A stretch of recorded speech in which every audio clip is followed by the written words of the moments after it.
СЈО во Трезор сомничи тројца раководни лица од Управата за безбедност и контраразузнавање и еден од МВР за злоупотреба на службената положба.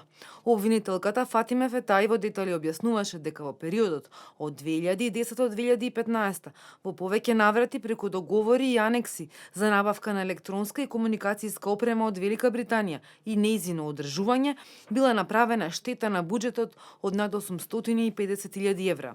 Во сите случаи според СЈО договорни страни биле МВР и фирмата Финзи, чиј управител бил сега починатиот Коста Крпач.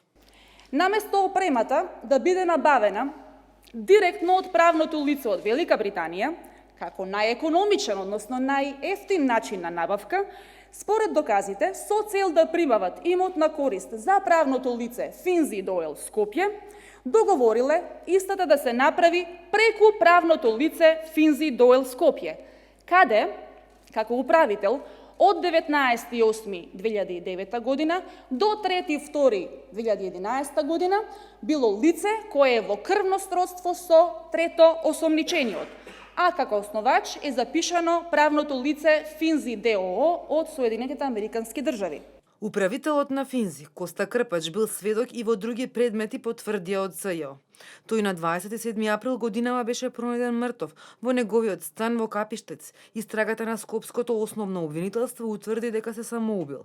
СЈО уште тогаш рекоа дека со Скопското обвинителство ги споделиле сите податоци кои може да придонесат во расчистување на околностите во кои настанала смртта, но од основното реагираа дека не добиле никаков доказ дека Крпач имал закани и притисоци.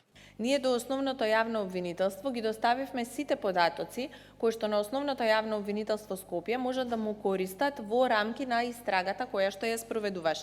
Така што основното јавно обвинителство од наша страна доби известување за сите релевантни околности кои што ние ги поседувавме како информации и тоа е се што можеме за тоа и во јавност да соопштиме. Поради тајност на истрагата од СЈО засега не го откриваат производителот од Велика Британија, од кој Финзи ја набавувала опремата, а подоцна ја одржувала, иако од СЈО велат дека немало потреба од тоа. Трезор е што туку отворена истрага и специјалното попладнево од судот побарало за тројца осомничени да им ги одземе пасошите, а за еден мерка притвор поради опасност од бегство, можност да ја попречува истрагата и да го повтори делото. СЈО бара од кривичен и привремена мерка со која ќе ја замрзне сметката на фирмата Финзи.